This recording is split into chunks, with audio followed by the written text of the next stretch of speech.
Union County, Ann Murphy here for another Union County Conversation. I'm sure you've noticed the temperature's been plummeting. While the calendar still says autumn, at least until December 21st, the temperature is very chilly. Even I've turned on my heat. Heating bills can be very expensive. Some of our residents, especially our seniors and those with disabilities who might be living on fixed incomes, might be challenged to pay their very high heating bills. We have a program here in Union County to assist those, thankfully. It's the LIEP program, the Low Income Energy Assistance Program. With me today is Keith Rory, an eligibility specialist from the Union County Health and Human Services Division, to tell us more about the program. Keith, thank you for joining us today. Thank you for asking. What is the Low Income Energy Assistance Program? The LIEP is a federally funded program to help those within a certain income eligibility guidelines pay their costs for heating their homes. December 1st of December through the end of December, it's for those 60 and over or those receiving services through the Division of Aging and Adult Services. And then in January, it opens up to the general population, and the program runs through March 31st or until we run out of funding, which is probably not likely to do. How might a Union County resident apply for the program? Okay. We will be taking applications beginning Monday, December 3rd for those 60 and over here at the Union County Department of Human Services Agency. We have three workers that are dedicated specifically for LIEP, and they would need to come in with a copy of their most current heating vendor bill, income for the prior 30 days, and social security numbers for all those in the household if they're available. And this come in, you would log in at the front desk like you would with any other program and tell them you're here for the energy program, specifically the LIEP program, and they would direct you where to go, and a worker will get you and sign you up and fill out the paperwork. It's an application process, and there are some guidelines regarding income, and they will go from there.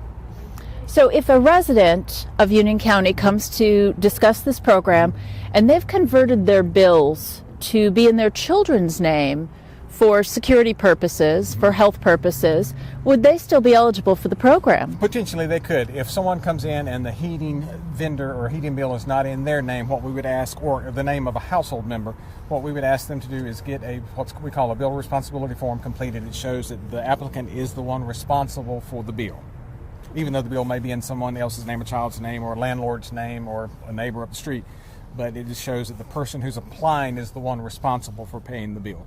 What about residents in public housing? Yes, if they receive a separate utility bill for their heating costs, they can apply. As long as you get a separate utility bill for heating costs, you are eligible to apply. What about those in an assisted care facility? They are not, because they do not get a separate bill for their utilities or their heating, actually, and they are not eligible. So, Keith, the payment process, if someone is accepted, their application is accepted, what is the turnaround time for a payment opportunity?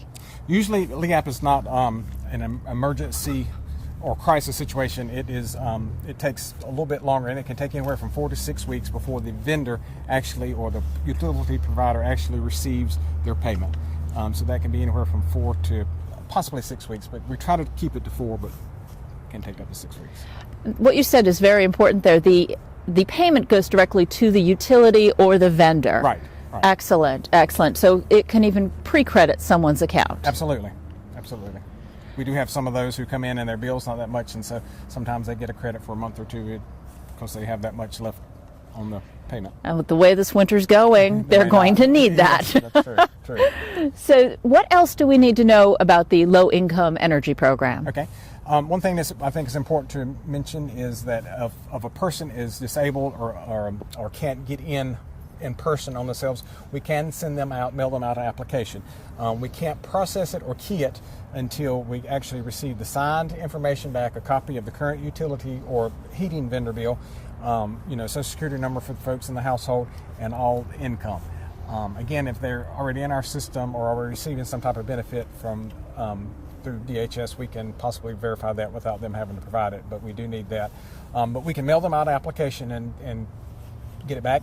If they have a caregiver or a family member, if they're not able to come in, they can sign, write a little short statement stating that they give that person permission to apply on their behalf, and a caregiver or family member or friend or neighbor can actually come in and apply for them as well. Well, that's wonderful. Very convenient. A written permission signed statement from the person. Very convenient. Thank you. Certainly. Keith, thank you so much for telling us about this valuable program. We want all of our residents to stay safe and warm this winter. If you are interested, please reach out to the Division of Health and Human Services.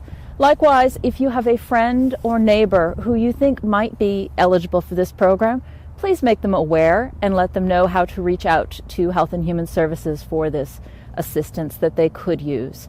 So Keith, I don't know about you, but I think it's freezing. And while Elsa may never be too cold, I am. Let's go for a cup of coffee. Absolutely.